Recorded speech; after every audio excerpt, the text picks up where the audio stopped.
listed property is seen as a growing trend, and that's set to broaden commercial property ownership on the continent and at the same time bring in corporate governance and transparency. The question that's been raised is as to whether the listed sector in Africa is seen as a potential capital pool for investments. Jacob Motlhabane, who's Managing Director of Turnstar Holdings, joins us now as we discuss listed property and its growing influence in Africa. Jacob, thanks so much for joining us this afternoon. Let's get straight into it in terms of the kind of trend you're noticing when it comes to listed property and the growth we're seeing on the continent.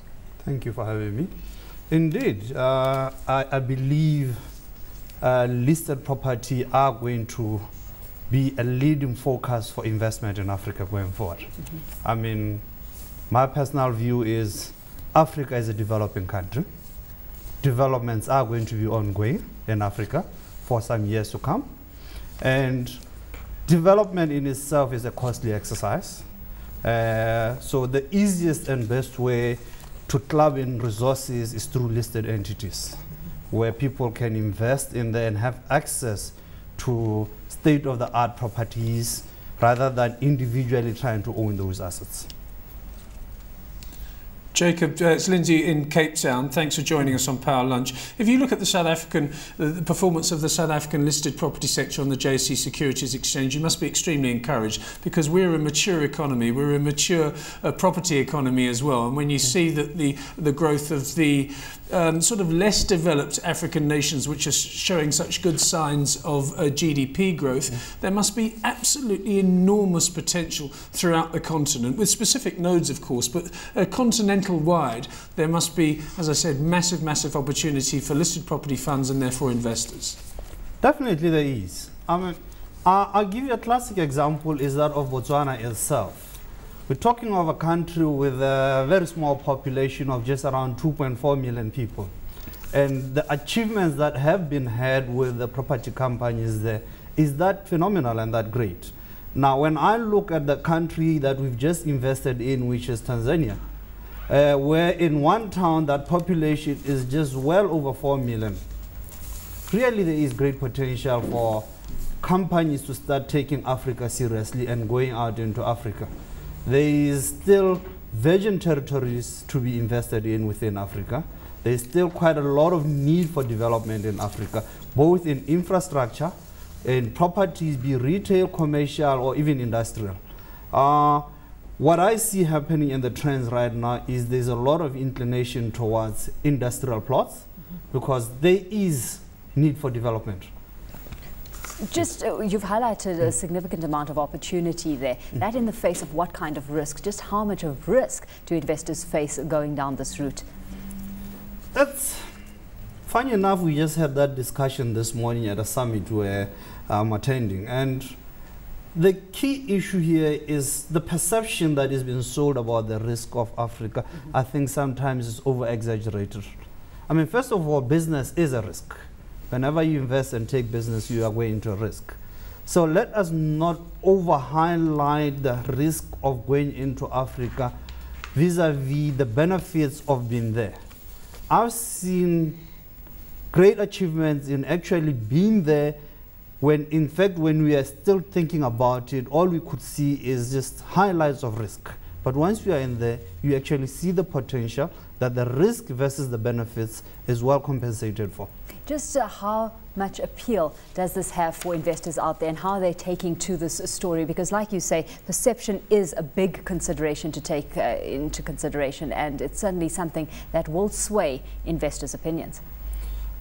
There is a great response from investors out there. I mean, with that said, I think the greatest influence for investors is they would like to know that there is governance that puts them at some level of assurance that their investments will be protected. They will have ability to remit the profits out of the countries they invest in. So I think we're seeing a lot of African countries focusing on the issue of governance. If you look at the doing business index, it's showing quite a lot of improvement in countries on governance issues, which is the key important thing for investors. Jacob, it's Lindsay again. You talked about, you mentioned specifically the industrial sector. Yes. I would have thought, actually, given the stories I've heard anecdotally about, for example, certain retail companies going into Nigeria and actually not just finding a property space and then occupying that space, actually going there and building retail centres. I would have thought that the retail stroke commercial sector might be one that could show considerable growth as well. Do you share that view? I do share that view. I think the retail sector is on the upcoming in Africa. There's a lot of progress within Africans in terms of just exposure to what is happening to international trends. The normal shopping trends of shopping in small plazas, this market, is now being overtaken by access to the shopping retailing centers. And obviously, yes, retail sectors or the retailers themselves are seeing a lot of potential in that. They are going out in great numbers into Africa, especially the South African companies. We see a lot of them having a lot of footprint in Africa. But that said, again, I think the industrial side itself is a sector you cannot ignore. There is need for that sector. For any country that is developing, industrialization takes place. There will be need for people to occupy and manufacture. Of course, returns is actually what investors have their eyes keenly on, and that acts as a great incentive. Here in South Africa, we've had Ian Anderson, who's a CIO at Grindrod Asset Management, saying that you can enjoy returns of between 12 and 16% per annum from listed property over the next 5 years. How does that compare to the kind of returns from the rest of the continent? That is true. I mean, in terms of what is happening right now in the international sector, in Europe, for instance, returns are very marginal. I mean, if you're talking dollar returns of 2-3% going on, in Africa right now, it's not impossible to get your 8% return dollar terms.